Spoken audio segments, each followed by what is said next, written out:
Have you ever wondered how that shiny, versatile wrap in your kitchen cabinet is made, what it can do, and if it's truly safe for all your cooking needs?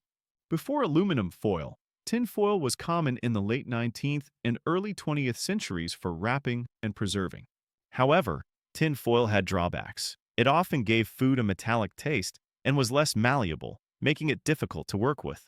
The revolution arrived with aluminum foil. In 1910, the first aluminum foil rolling plant, Dr. Lauber, Neyer and C., was established in Switzerland. Robert Victor Neyer patented the continuous rolling process, a groundbreaking innovation that made mass production of this thin, flexible material possible. Early uses quickly emerged. By 1911, Toblerone chocolate bars were wrapped in aluminum foil, preserving their freshness. Just a year later, in 1912, Maggie began utilizing it for packaging their popular soups, further cementing its place in food preservation. By 1913, its applications diversified to candy bars, chewing gum, and even leg bands for racing pigeons, demonstrating its early versatility. The 1930s marked its significant adoption in the dairy industry, and during World War II, it played a crucial role in diffusing radar signals.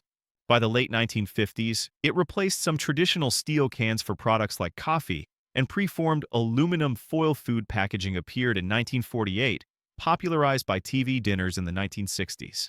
Today, approximately 75% of all aluminum foil produced is dedicated to packaging foods, cosmetics, and various chemical products, highlighting its essential role in modern consumer goods.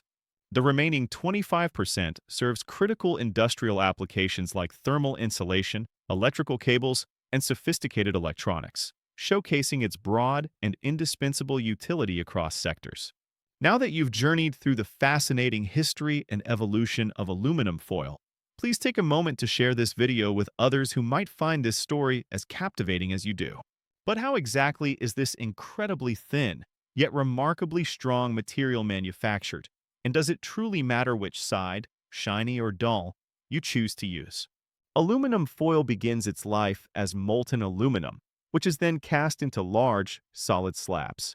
These slabs are subsequently rolled in a specialized mill, gradually reducing their thickness until the desired, incredibly thin foil is achieved.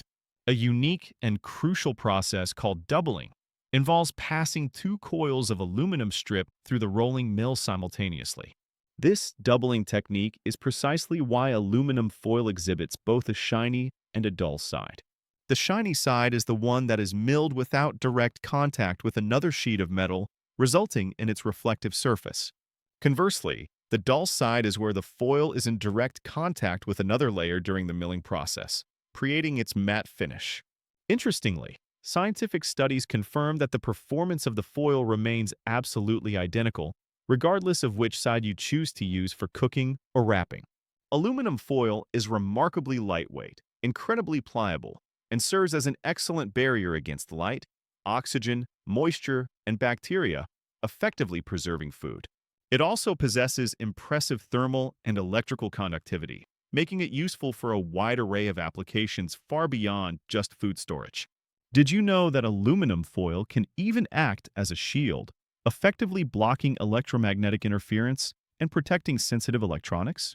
It reflects over 88% of incident electromagnetic waves, making it an invaluable component in electronic equipment, computer servers, and critical medical devices. But what about the safety aspect? Does aluminum leach into our food when we cook with it? And should we genuinely be concerned about potential health risks? Studies consistently show that aluminum foil, along with various cooking utensils and containers, can indeed leach small amounts of aluminum into food. Several factors influence this process, including high cooking temperatures, the acidity of foods, and the presence of certain ingredients like salts and spices. While high levels of aluminum have been suggested as a potential factor in the development of Alzheimer's disease and bone disorders, the day-to-day exposure is generally considered safe. This is primarily because healthy individuals possess efficient bodily mechanisms to excrete small amounts of aluminum from their systems. To minimize your aluminum exposure when cooking, it's advisable to avoid high-heat cooking and use less aluminum foil, especially with highly acidic foods. Additionally, opt for non-aluminum utensils whenever possible and avoid direct contact between aluminum foil and acidic ingredients during preparation. Aluminum foil is perfectly safe for use in both conventional ovens and air fryers, where it helps to reflect heat and enable even cooking. However, it is crucial never to line the bottom of your oven with aluminum foil, as this can trap heat and potentially cause damage to the appliance. Beyond its culinary uses, aluminum foil exhibits surprising catalytic properties, being utilized to create catalysts for reducing harmful vehicle pollutant emissions. The specific aluminum content within the foil is directly related to the usable life and efficiency of these crucial components in catalytic converters.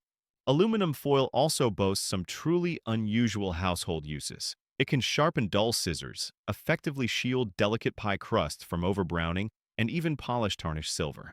It's excellent for safeguarding frozen foods from freezer burn, keeping your oven clean from spills, and even serving as an abrasive to scour stubborn pots and pans. From its humble beginnings replacing tin foil to its incredibly diverse modern applications and intriguing scientific properties, aluminum foil truly is a marvel of material science and everyday utility. If you found this journey through the history, science, and safety of aluminum foil enlightening, please like this video, subscribe to our channel for more fascinating topics, and comment below with your suggestions for future videos.